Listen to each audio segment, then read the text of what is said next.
Cannibal Corpse is my favorite band.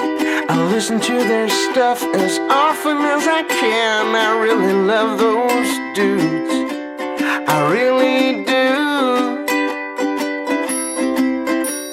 I've got all their albums, every EP, all vinyl records, and every DVD, every baseball cap, and every long sleeve. But there's one thing that's bothering me. Why do they always sing about lobotomies? Why is Corpse Grinder screaming as loud as he can about murdering and disemboweling a man? I don't know, it just don't feel right.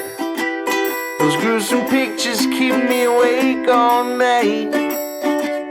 Why don't they sing about the birds or other beautiful words like lemon tree or honeybee or so?